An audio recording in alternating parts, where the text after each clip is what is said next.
theoretic methods in detecting exoplanets in deep space. So the keyword is exoplanet microlensing events and superluminal motion. In 1995, Projection 51b was found, and in 2090, the Nobel Physics Prize was given to the scientists who find Projection 51b, May and Quilos. And recently, it has found about 4,300 exoplanets. However, the exoplanet that we have found now is just restricted to an area of 300 light years, which is a small proportion of the Milky Way. And we know that the Earth has the age of 4.5 billion years, and the age of the universe is 140 billion years. So the Earth is counted as early exoplanet. So we want to find the exoplanet that is outside of the Milky Way, which is early exoplanet.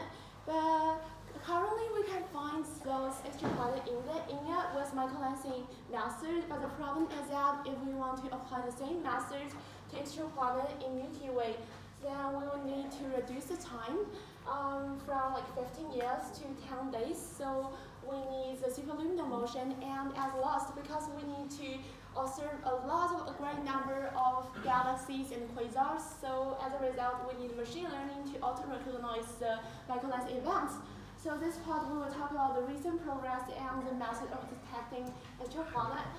So that's the number that has been found in 2020, October 24, and that's the exoplanet that has been confirmed by Kelvin and K2, and that's the exoplanet that's confirmed by TESS. And also on the Earth, we have the WM Kirk, which has found a lot of exoplanets. And for finding exoplanets, if we want to know its habitability, then the presence of the liquid water, and also because we need presence of the liquid water, the star type and the temperature and the size of the star is really important. And the current exoplanets, the red points are the planets in the solar system, and we can see that the eccentricity of exoplanets are much more diverse, and the average of the eccentricity of exoplanets are actually much larger, and also the exoplanet much larger, and also they are much closer to the sun, but that's not what it really is, probably because that's only our technique allow us to find the exoplanet that is much brighter and larger. And that's the method for detecting exoplanet. Transit has found the most exoplanet, and radio velocity microlensing astrometry are also really important. So this is the method that we will now talk about, which is called microlensing events, and this is a simulation of it. So we have the light curve at the left of each graph, and the middle is the simulation of optical image, and then here is the geometric structure that we will get to know more.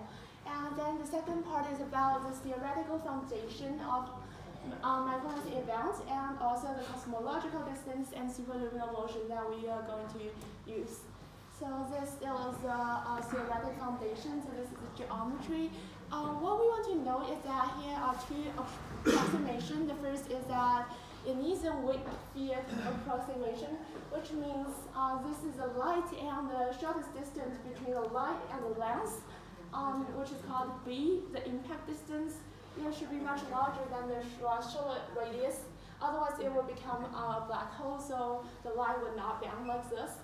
And also we need a single-lens approximation. So like when we talk about optical lens, we sometimes consider the thickness of the lens, sometimes we don't. So here we don't, which means that the distance between the source, between the lens and the observer should be really large. Then we can get the equation of the bending angle here. And this is the deduction that is a little bit complex, so we will not get here, but we can get the Einstein angle, and then what we want to see is this picture. So basically for this picture, we know that if the light comes really close to the lens, then it will magnify, so it will become really, really bright. And when we observe the star, like when we observe something become really bright, have the light curve with this shape, then we know it's probably a microgalaxy event, but it can be other things. And second, we'll talk about cosmological distance. So because we know like exoplanets are all in the universe, so they need cosmological distance. And according to Hubble's law, we know that the distance of the galaxies between us is is proportional to the speed of the galaxies that is being away from us, which basically means that we can represent the distance with velocity, so we can represent the distance with the redshift, and this is in accordance with accelerating in the expansion of the universe. And the cosmological distance, when we talk about that, we also need to know the composition of the universe. So today's composition and 13.7 billion years ago's composition is not the same. Why we need to know that? Because matter decides how space-time bends, and space-time decides how matter moves. And also because the universe is not Euclid, so we have different distance. They are not the same, but in Euclid it's the same, and we use angular diameter distance. Angular diameter distance, it's not like when the redshift increases, it doesn't increase all the time, but it will decrease after the redshift is 1.5. And we have the source redshift, the length redshift, and we can take the other value as the typical value. So what we can get that this microgalaxy takes 15 years, so it's just so long, 15 years. We cannot observe anything that is larger than 6 months. So what we should do, we should have the source that moves much faster. We cannot move the observer, and we cannot move the lens, because the lens is just the normal planets, the exoplanet that we want to discover.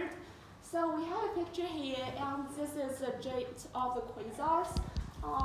So what we can see is that the position has moved 27 light years, and it takes 4 years, so each year it moves at 6.75 times the speed of the light, so it's much faster than the light, but this is not contradicted with the light cannot, the information cannot move faster than the light speed.